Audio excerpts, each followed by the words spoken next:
Claramente hemos visto que este país ha tenido personas que han ejercido la Cancillería con grandes conocimientos, con gran experiencia, con manejo de idiomas, con solvencia, con una trayectoria que habla con contundencia. Pero salgámonos solamente del plano personal, sabiendo que ninguna de esas condiciones se están cumpliendo en este momento. Lo que preocupa es la forma tan irresponsable como este fin de semana se condujeron las relaciones internacionales.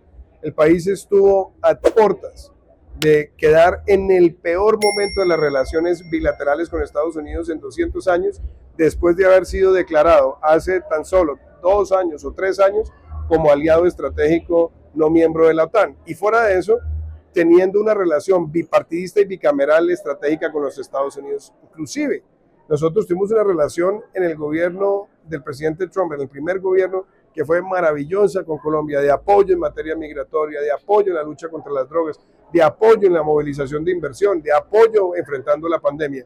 Y se hubiera podido poner todo en riesgo, sacrificando miles de empleos y destruyendo capital empresarial. Yo creo que la lección que nos queda a todos es que las relaciones internacionales o se manejan a través de los canales que corresponden, con las instituciones que corresponden, o nuestro país va a estar en una situación de riesgo permanente. Blanco, el primer receptor de esas medidas.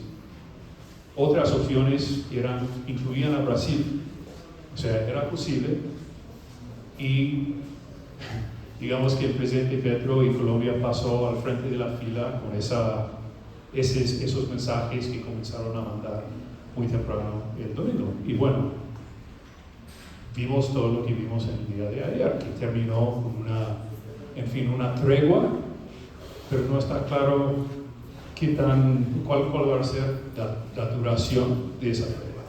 Claramente lo que has dicho habla de la preocupación por la dignidad, pero también hay que poner cosas en contexto. Las políticas de deportación de Estados Unidos hacia América Latina llevan décadas. Ha sido regular que tengamos deportaciones y de hecho prácticamente desde la administración Obama hasta hoy hemos visto las deportaciones crecer en términos absolutos y en términos proporcionales.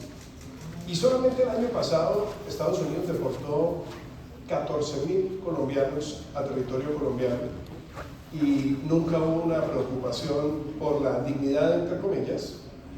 Y fuera de eso, México, por ejemplo, ha tenido récord en inadmisiones y deportaciones de colombianos desde México y tampoco nunca ha habido una preocupación tal. Entonces, a donde voy a llevar la pregunta es, presidente se levanta o está despierto a las 3 de la mañana y pone un mensaje de esa naturaleza que le responde a Estados Unidos con una serie de medidas que, como tú lo dices, no fue que Trump dijo, uy, me escribió Petro, venga, yo le contesto, sino que ya tenían preparadas una serie de medidas, saber quién era el primero que se iba a hacer medir, y después tiene que todo el gobierno desescalar hasta llegar donde estamos en este momento. Esa es la parte anecdótica. Pero yo quiero hablar de los mensajes que hay detrás de esto. Colombia tiene que entender, ocurrió ayer, porque yo, más allá de que eso se haya arreglado, creo que ya hay un antes y un después de la relación con los Estados Unidos.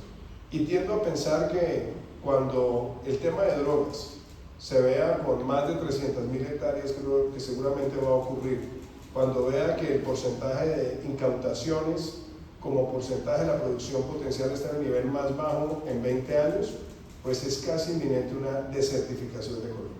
Pero no lo quiero decir, quiero que lo analices tú, y mi pregunta ahí concreta es, ¿cuál es la moraleja que nos deja esta situación y cómo debemos los colombianos leer, a partir de tu criterio, que van a cambiar las relaciones entre Colombia y los Estados Unidos? Mi expectativa, presidente, es que este gobierno será el gobierno más enfocado en América Latina de los Estados Unidos en los últimos 30 años. O sea, desde la presidencia de Bill Clinton, con el cierre del primer acuerdo de libre comercio con México y Canadá, y la primera cumbre de las Américas, y el comienzo de las negociaciones de la área de libre comercio de las Américas, algo que obviamente no prosperó. Desde esa época no tuvimos un gobierno que piense tanto en América Latina como este, ni el primer gobierno de Trump. ¿Por qué es diferente esta vez? porque necesariamente las prioridades domésticas de Donald Trump esta vez pasan por América Latina. Y primero en la lista es la inmigración, que con la inflación es uno de los dos grandes temas que resultan en no solo la elección de Donald Trump, sino la victoria popular, el control de las dos cámaras del Congreso y la victoria en los 7 swing states también. Y la mayoría de la Corte Suprema. Ese es otro tema. Pero está claro que la sociedad americana, que estés de acuerdo o no, favorece a las deportaciones en masa. Hay encuestas que dicen que más del 60% de los americanos está de acuerdo con esa política. Entonces Trump, especialmente en las primeras semanas de su presidencia, tiene carta blanca para hacer lo que tenga que hacer para cumplir con esa promesa. También todos sabemos, es un político que cumple con su palabra. O sea, no hay cero chance de cualquier país del mundo, sea Colombia, sea México, sea Brasil, de parar esa iniciativa de un aumento importante en las deportaciones. Tienes razón, las deportaciones no son nuevas, pero el gobierno Trump está hablando de hacer 1 millón de deportaciones por año, lo que sería más o menos el doble del nivel que vimos a lo largo del gobierno Biden. Así que representa realmente un aumento importante. Y creo que el mensaje es ese, que Estados Unidos tiene a esa política migratoria como probablemente la primera prioridad, o sea, la primera prioridad en todo el gobierno. Y cuando entra el presidente Petro con ese desafío, como lo que vimos ayer, yo personalmente, y estoy especulando porque no lo conozco, a mí me parece que el presidente Trump estaba feliz. Porque esas medidas, esa lista de medidas que vimos, al hacerlo contra México, por ejemplo, representa un costo para los Estados Unidos. Por las conexiones profundas de nuestras economías. Con Colombia, no es que el precio sea cero, es un mercado importante para varias industrias en los Estados Unidos y tomar esas medidas a 20 días del 14 de febrero también era complicado, pero era una pelea con casi cero costo para el presidente Trump y por eso no dudó en responder como respondió. Que el presidente no puede seguir tuiteando a las 3 de la mañana poniendo en riesgo las relaciones internacionales o cualquier otra actividad que tenga que ver con el devenir de nuestro país. Ya estamos cansados los colombianos de esa actitud irresponsable. Lo que hubiera podido suceder hubiera sido devastador para nuestra economía, para miles de empleos, para el valor de nuestra moneda y para la motivación de invertir en Colombia. Entonces creo que esa es la primera lección. Lo segundo es que creo que quedaron las relaciones con Estados Unidos bastante resquebrajadas y creo que ahora vienen otros capítulos que el gobierno colombiano va a tener que enfrentar. Uno de ellos es el de drogas.